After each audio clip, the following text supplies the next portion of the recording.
Bismillahir Rahmanir Rahim. Dear brothers and sisters, Assalamu alaikum wa rahmatullahi ta'ala wa barakatuhu. Welcome in our program Islam in the Contemporary World, and today we will discuss about a very important topic of food. The concept of food. Yeah. Everybody must be knowing the term of food and different dishes, different things which are familiar in different cultures. But what is food itself? And what is the concept of food with reference to halal and haram? So the exact topic of our discussion will be halal and haram food. In this regard, we have invited two eminent personalities. Both of them, they are food scientists, they are renowned scholars, they have contributed a lot of research in the discipline of food. But let's see how food is playing a vital role to promote culture and intercultural relationship. With reference to Islam, obviously, food is most important. Why? While it is halal and comes through halal resources, it becomes shifa, proper healing for your home, for the community, and rest of the world. But while it's coming through unfair means, it would destroy your mental peace, your health, your thought, and your behavioristic approach.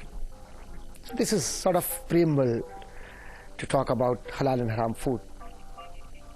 Let's see how our today's experts, they are telling us about the concept of halal and haram food. Our first important researcher and eminent personality is a renowned scholar. He is known throughout the world. He is a senior professor of food science technology or food science department at the University of Karachi, Pakistan, and his efforts to promote halal food in the world cannot be ignored. His writings are well known in the world. I mean, Professor Dr. Abid Hasnain. Professor Dr. Abid Hasnain Saab, we welcome you in our program Islam the Contemporary World. Thank you very much, Dr. Qadri, for your kind invitation in this program. Thank you. You are welcome. I'm honored. You are more than welcome. Dear brothers and sisters, for our program, another personality is also from the discipline of food science. He is a visiting faculty member of University of Karachi in the Department of Food Science, and naturally he is a person who is serving in a local food industry. Let's see how Mr. Khurram Hassan Khan says about food science and its technology. We welcome you in our program. Before your comments, I would say that I believe your contribution would make a lot of difference to understand halal and haram food. Assalamu alaikum. Wa alaikum assalam. Thank you, Dr. Qadri, for inviting me in such a wonderful program.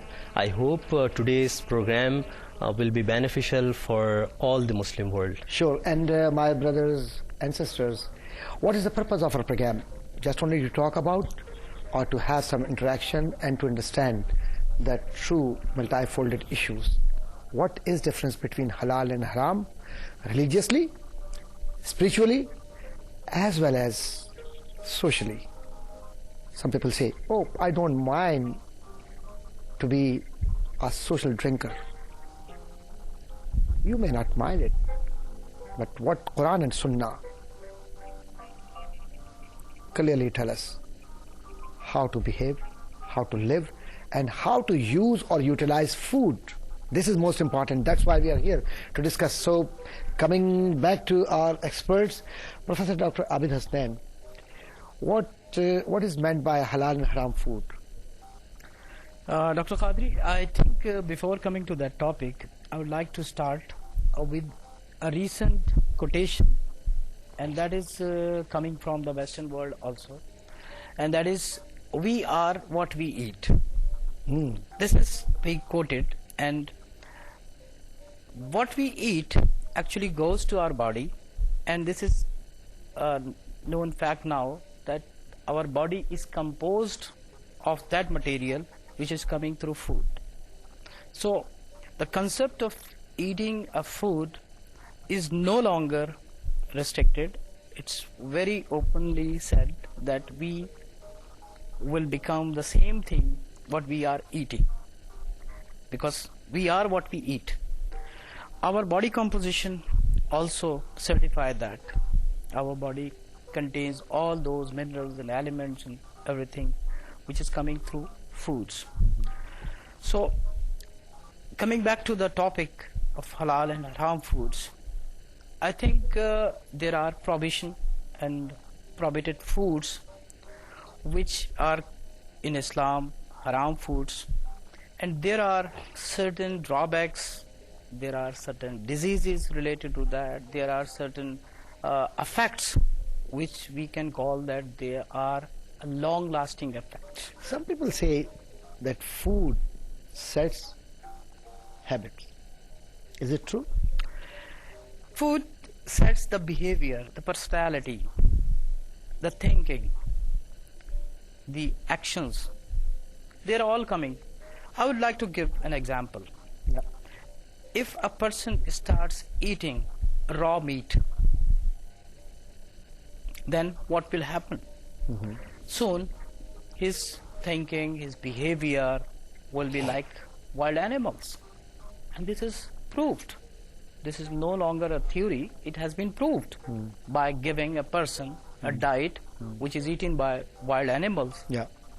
So that person will become like wild animal. So food creates impact, and obviously, according to the definition of environment, community, behavior, Ibn Khaldun cannot be ignored. Ibn Khaldun described very well in his famous Muqaddama, the preamble, the Kitab al-Ibar fi Diwan al-Mubtada wal-Khabar fi Ahwali Ayyam al-Barbar. This is the name of his book. And his preamble, his Muqaddama, he specifies that food is the best identity of culture, behavior, habits, aptitude, and relationship. Obviously, it was observation of a historian, a social scientist, and we see those who are scientists in the contemporary world, they understand how did he say and how did he observe. He was roaming around and he found the fact. So, Mr. Khurram Hassan Khan, you also deal with different kind of food, and you must be knowing through your research and your contribution and the discipline, being a food scientist, that we don't care about using food in the community. Either it is Muslim community or non-Muslim community, but in non-Muslim community, naturally, those who are careful about, they understand that we should not go for haram food. We should be careful. They usually select food through description and other stuff. How about the Muslim communities, the Muslim countries? We have the same problem in Muslim communities or Muslim cultures, or just we can use any food, whatever we import? Well, Dr. Qadri, before coming to your question, I would like to second Dr. Abid Hassan's thought about we are what we eat. And to make it more understandable, I would like to say that we can understand this quotation or this phenomena, we are what we eat, when we talk about in terms of nutrition, because we now understand in the modern world that now it is proven that junk food is not good for health, because there are experiments and research which has proved that these junk foods are not good for health. As a Muslim, we we must believe that whatever which is prohibited, which is not permitted by Almighty Allah, that must have bad effects on our health. As we understand that the junk food is not good for our health, similarly as What a do you Muslim... mean by, sorry for inconvenience and interruption, what do you mean by junk food? Dr. Qadri, junk food is actually what the principle of nature is the balanced diet. And balanced diet includes every component of food, which includes fiber, which includes meat, which includes protein, which includes carbohydrates, which includes fruits, vegetables, a balanced amount of water, everything. That is called a balanced diet. But when we talk about junk food, that mostly contains fat and protein, and that does not have a balanced combination of the ingredients which the body needs. So that we call junk food. Yeah. Professor Abid Hasnain Saab, can you tell us how to protect ourselves from junk meal and the healthy food? What is healthy food and how we can protect our emerging generations from the serious diseases? Well, as Mr. Khurram has very rightly said, that the junk food has no balanced diet. It's not a balanced diet. What happens is that when a person takes junk food regularly, he or she is getting a very high amount of calories through that diet, which is called junk food.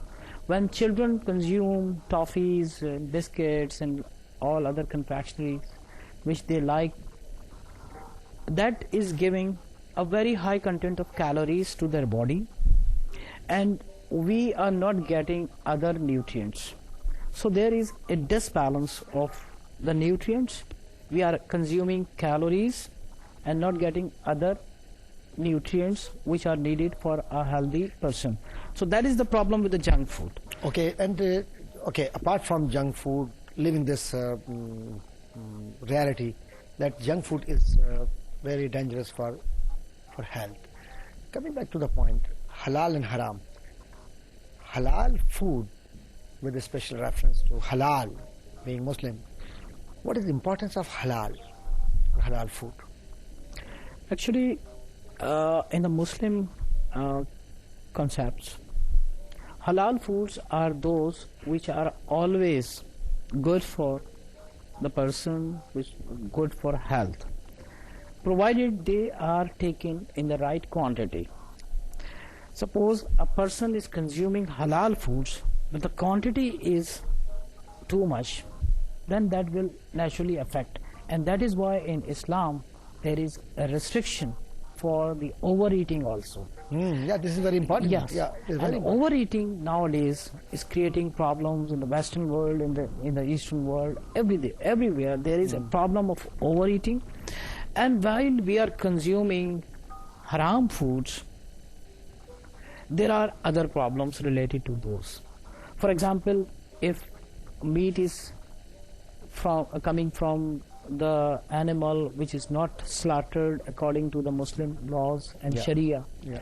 then there are proven scientific evidences that there are chances of contamination, there are chances of microbial contamination, and those meat will be destroyed soon because of that blood which remains there for a longer period.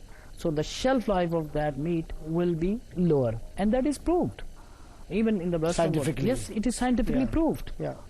So I think there are so many benefits of consuming halal foods, and not only for the meat, but there are other things which are milk based and other foods which contains not only the whole portion, but there are some part of haram foods which are called the additives.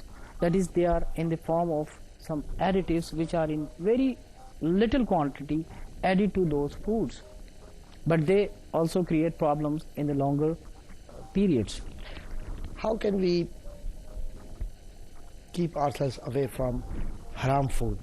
I'm not talking only for Western world, for the non-Muslim world. I'm also talking about the benefit of our brothers and sisters who are living in the modern world, in the Islamic world, and they go to the latest, modernized, well-equipped stores, and they're under pressure because of environment, and they will have everything, they will grab everything, but those things are haram, dangerous. Can you tell us about that?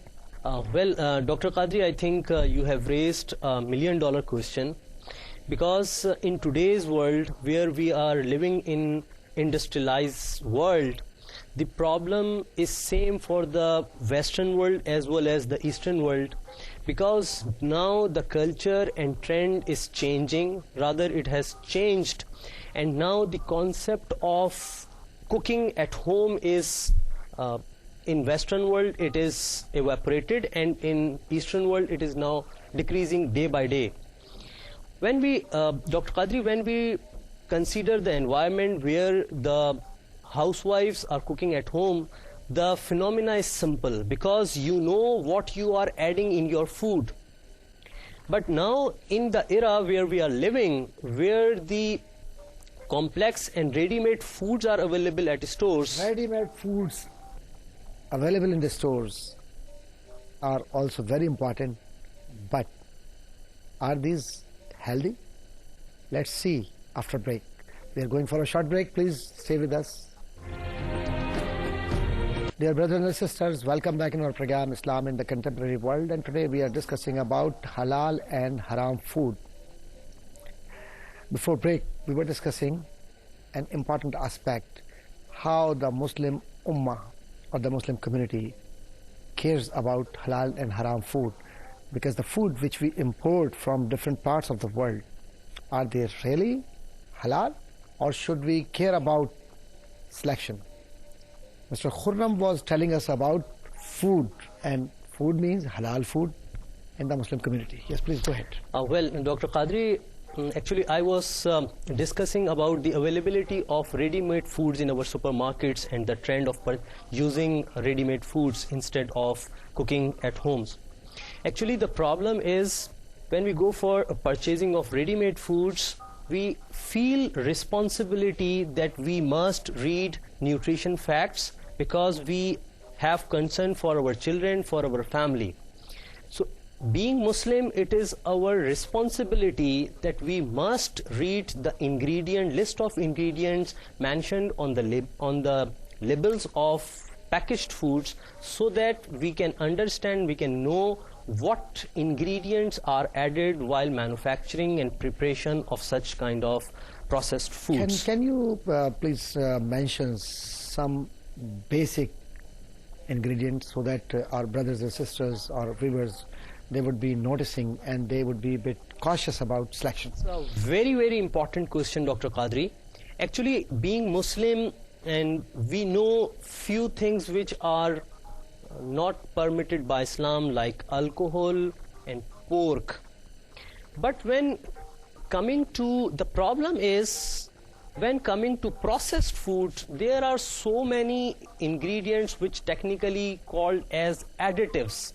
These additives are added in the ready-made foods or the processed foods for the functionality purposes, or to increase the shelf life, for the flavoring purposes.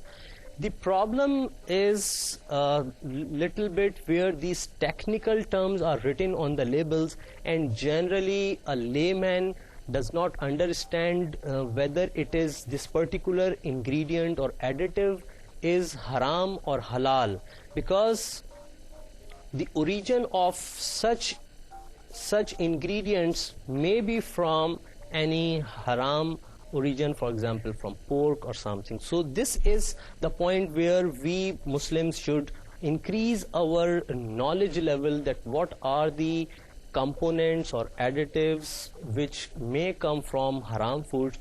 Similarly, as we are concerned our nutrition facts, similarly we should be focused on those haram ingredients. Professor Abid Hasnain Saab, you live in Pakistan, teach in Pakistan, but you are familiar with America, Canada, and other countries of the world, and you had gone outside Pakistan and you have observed so many things. You must be noticing one thing, that our brothers and sisters, those who are Muslims, they try new food for good taste. Let's try a new restaurant. Let's try spots where we can get some new food from new culture or from other different culture. It's okay. It's obviously good. Like for Chinese food, we don't care what kind of things they are mixing, what kind of things they are putting on it. Same is with sushi. So sushi itself is fish, but while we see other stuff around, so we don't know what things are being used there. And same is happening with some other, like teriyaki, Tofu. yeah, tofu, teriyaki. So we use all these, but some other helping material, or we call it some basic ingredients like chili or sauce or some other stuff, we are careless about that, what we are using, and we just see that, okay, we have prawn here, we have vegetable here, and it's good to have taste of that, but we don't care what kind of things or what kind of oil or what kind of other stuff has been used for the preparation. How would you suggest our brothers and sisters?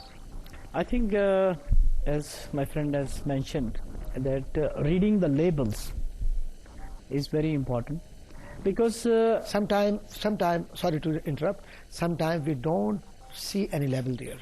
Say if you're in a shopping mall where there is a food court, you go and ask for teriyaki, you go and ask for other stuff. So you don't see ingredients there. Shouldn't you ask them? I think, as far as I am concerned, I have never ever experienced anything. I have never taken anything about which I don't know. This is good. So this is this should be the practice, I think, that never eat anything which your mind doesn't approve. I think I would like to mention one thing, that God has created us with a very special arrangement, and that is that it comes from here. If something appeals to us, then we look at that. Next step is your eyes. Then the third step, or the third check, which I should call, third check is our nose. If it doesn't smell well, you will avoid. And then it comes to the fourth place, your mouth. And even there, if it doesn't taste well, you will spit it out.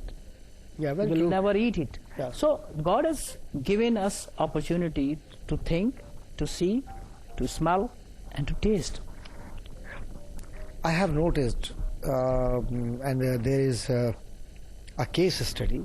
One of my friend, he reported me, or he told me that, I was hungry and I went into a Chinese restaurant in California, and I ordered for food, and I said that, okay, just I will go for vegetarian soup or something like that. And even in that vegetarian soup, they mixed up something, and then when he started, almost he was complaining, and he asked the man who was behind him that, what kind of food is this? He said, oh, yeah, you ordered for this? Yeah, it is made of pork.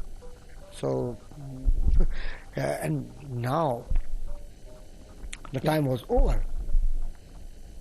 He is helpless. Yeah. So, going to such places, one should be very careful what he's eating, what he's taking, and what kind of food is there.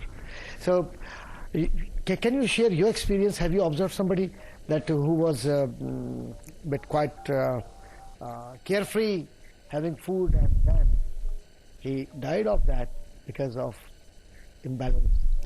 Yeah, I would like to share one of my experience when I went to USA for the first time, and I was with one of my friend and having dinner with him.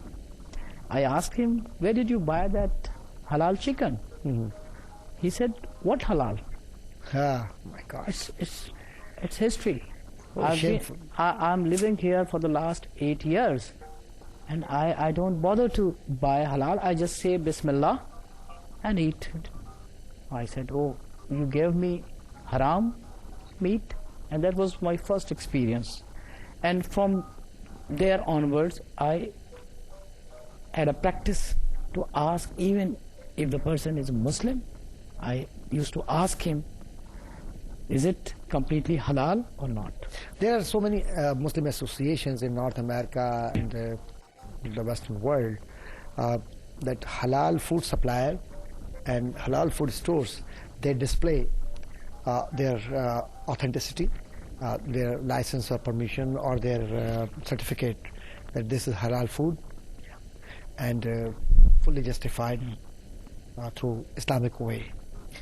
But again, coming back to, for the awareness of our brothers and sisters, Mr. Khurram, how would you suggest what to be done while you're away from your Islamic country or from your community or from your culture? What to be done? Dr. Qadri, as you were discussing that we go to, in such type of circumstances, we generally go for to restaurants and some other places. Yeah. What I am observing that due to different reasons, which includes food safety purposes, food allergens purposes, and for nutrition purposes, restaurants are mentioning list of ingredients on the menu booklet, which is a very good trend. The purpose of this booklet where the ingredient list is mentioned, today the purpose is food safety and some other likeness, dislikeness of ingredients. Yeah. Being part of business organizations, what I suggest that basically businesses react as per the voice of customers, as per the suggestions of customers. Yeah. If we as customers raise a suggestion that halal or haram ingredients must be mentioned on the booklets, Exactly. with the served with the product, then definitely these restaurants, these outlets definitely will give us a booklet where the each and every ingredient, and especially the haram ingredients, that they must be mentioned on the booklet. And I have noticed, if you order for any food and you ask them not to prepare from such and such ingredients or from such and such things, and they cannot avoid, they're honest in that. And if you tell them that I am Muslim and I need this food and I have allergy of these things, so they don't go for that, or they would simply say, no, we don't have these things and we cannot prepare for you, please look for another restaurant or spot. So Professor Abid Hasnain, it's really good to have food from home, but why people try to have food from outside? I think eating outside is a fun, and Daily? not daily, but sometimes Wastage of money? Sometimes it's Wastage of money? fun because nowadays you know that there are not many opportunities of enjoying.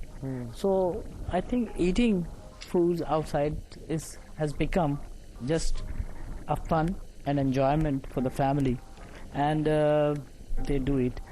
But to practice that a lot or eating outside daily will naturally create problems, and those problems will be health-related issues. What kind of health issues are those? Yes, Yeah, I would like to mention one Yeah. issue which is very important and we neglect it. When we take our children out, they often prefer to eat burgers and pizzas. This is their choice. and they become like burger. Yeah. They become like burger. And when they go there, and it is my personal observation that the kid sometimes do not complete their food, and the remainings have to be eaten by the father or the mother. And in this way, they actually consume a lot of energy, which in their age is very dangerous.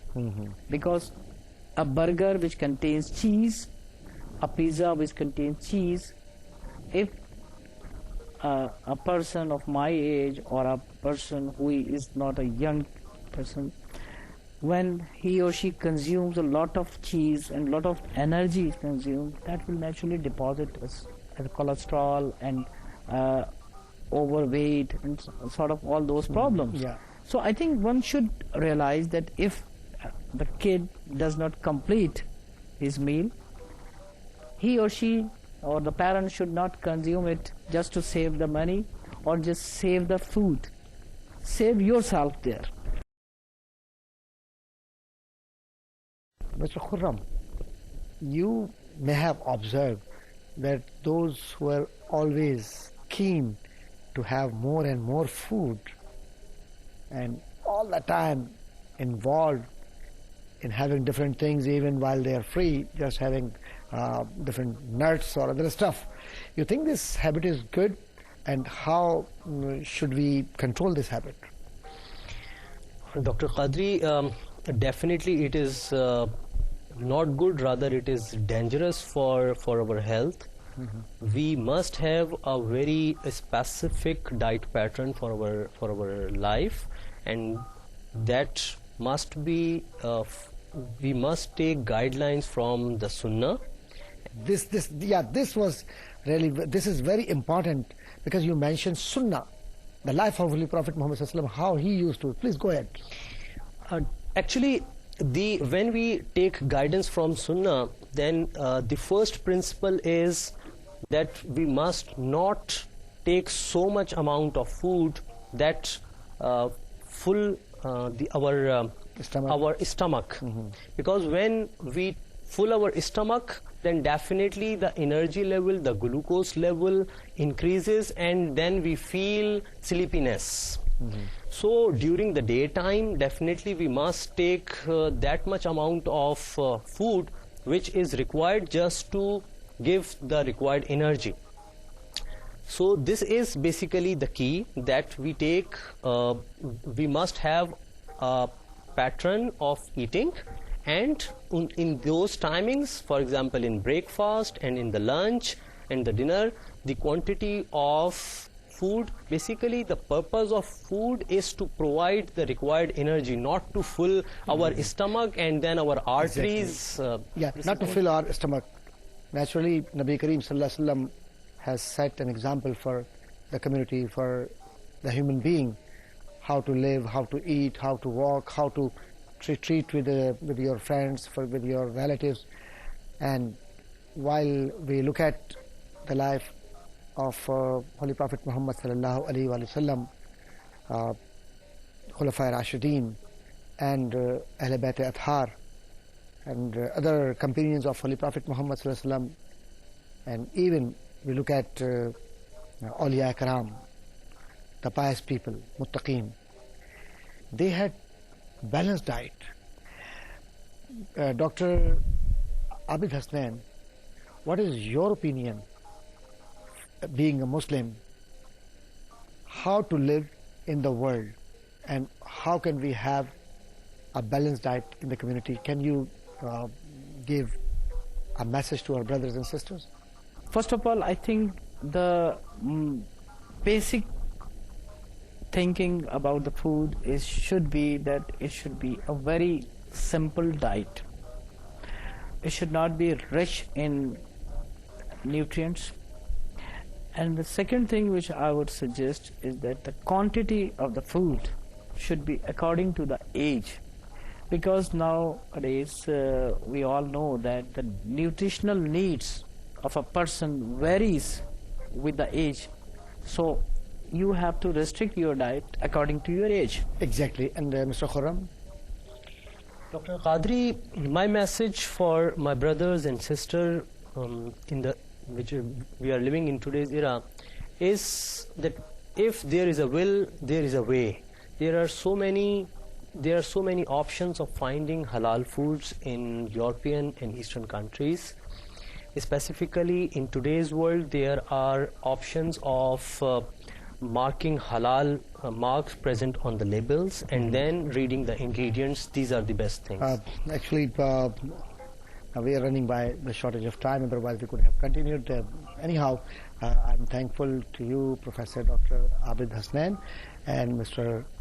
Khurram Hassan Khan, that you really contributed a lot for our brothers and sisters and my brothers and sisters. Genuinely thanking to you as well. Let's see, how could we see that we are really having halal food? Having food is not meant by Islam, but food through halal means and fully justified, and there are manners, norms, basic ethics. While we want to have food, what should we do? We should clean our hand. Then we should go for the Islamic culture. Whatever you have, just you present before your brothers, sisters, your relatives who are visiting you. Serve them gladly. Don't hide yourself. Allah knows very well. While you present your food before your brothers and sisters, Allah subhanahu wa ta'ala would send a special blessing upon you and say, Bismillahir Rahmanir Rahim. Tell your family members. Everybody may have the feelings that he should eat very fast. No. How Nabi Kareem Sallallahu Alaihi Wasallam asked Muslim Ummah, be normal. While you have glass of water, be normal to drink. Food, normal behavior. So on and so forth. We see from beginning to end. In the end, we make dua. Dua means to be thankful to Allah subhanahu wa ta'ala. So special thanks to Allah subhanahu wa ta'ala. What for? That Allah subhanahu wa ta'ala has kept shifa, healing inside the food. Let's try to find out the true meaning of food science. Food science doesn't mean to fill your stomach. Food science means to justify yourself that you are having healthy food and you're bowing down before Allah subhanahu wa ta'ala for His special blessing, His rahmah, that Allah subhanahu wa ta'ala has given us this food, and now we have the strength, health. What for? Just only to enjoy life? No. To be thankful to Him and spreading His message for the world, that Islam is a name of peace, love, tolerance, and true, genuine life for others, for your family members, for yourself. May Allah bless all of you. Thank you very much. Assalamu alaikum wa rahmatullahi ta'ala wa barakatuhu. Allah Hafiz and goodbye.